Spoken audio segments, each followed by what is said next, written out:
this chapter. I've given it a little read through, and this chapter is going to be called The Beauty Standards of Samoans and the Beauty Standards of European, and trying to understand the difference of Polynesian and European standards. Now, I'm going to start off with the Samoan beauty standards, and I'll just read a little bit of what I highlighted.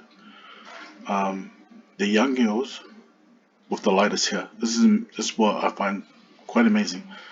When the girl fitted the requirements, which was forbidden to cut her hair because once it was long enough, it was used for making the hairdressers that you see in Polynesians. The hairdressers that the daughters wear.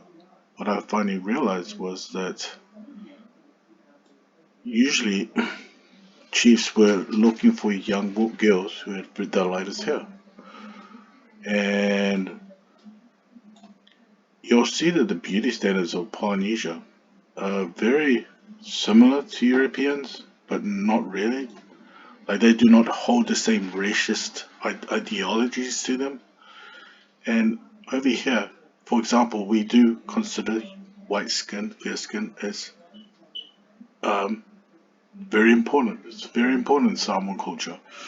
But what I found also really amazing is that here we find what I highlighted over here, that in the Cook Islands, when it was decided to hold a great feast, the participants allowed themselves a year of preparation, not only to rehearse new dance movements and prepare a mountain of yams, but also to give the main actors time to become whiter and fatter, since at the feast there would be competition over who would be the fairest and the fattest of all present. So right here, this is why I said that European beauty standards, maybe back in then, maybe being fat very was seen as a sign of beauty, unlike today.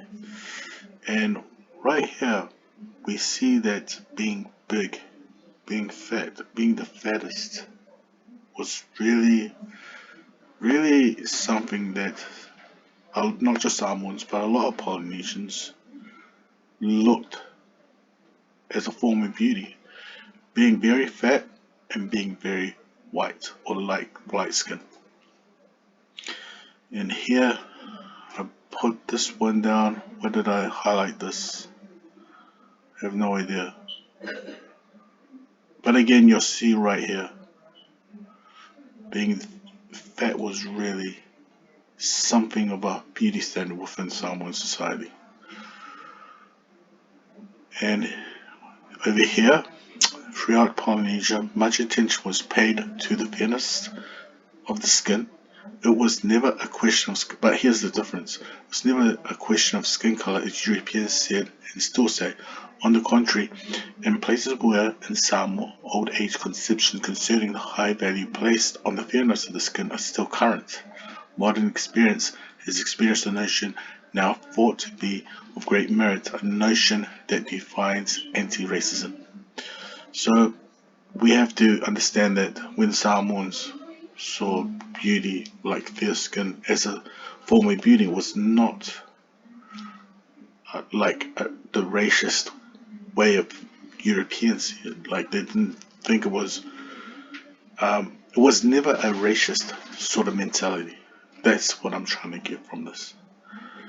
That Samoans just looked at white skin as a sign of beauty, and right here it's person of high status stayed inside their houses in order to avoid the fairness of the skin darkening under the rays of the sun, and those who were dark were actually the ones outside working. So it was just a form of class. And right over here, luminous appearance. So we have to understand that the word palangi was only given to Europeans and never wasn't used for Melanesians or African visitors. The paleness of the visitors became incorporated with the Pan-Polynesian cosmology in which light, clarity, and the whiteness were a sign of highly valued as benefit signs of divine. So, as you see right here, because Europeans were very, very light and white skin, they were seen as being of very high class. Just like within Polynesia, that those who lightened their skins or stayed away from the sun were mainly of high caste families or high caste communities. And that's the same as reading what we see over here. So the word Palangi was never used for black Africans or whatever. And I'll probably finish it with this one over here. On the other hand, the other side, for the Europeans, everything was black or white, the same or different, good or bad, from their world or from another world. Thus, the Europeans were most likely to assimilate Polynesians whom they judged good and almost as white as Europeans, and to deny similar human status to Melanesians, black or Negroes.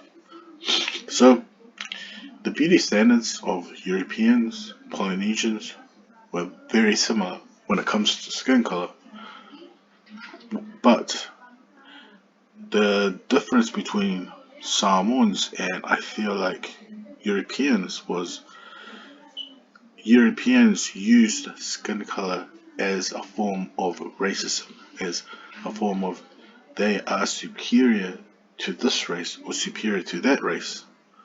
When Samoans, especially Samoans, did not do that. It was more of they saw light skin as a sign of virginity or of high class or someone who comes from from a higher class family. So it was never a way of trying to separate races like the Europeans did. So that is the difference of the beauty standards between Samoans and Europeans.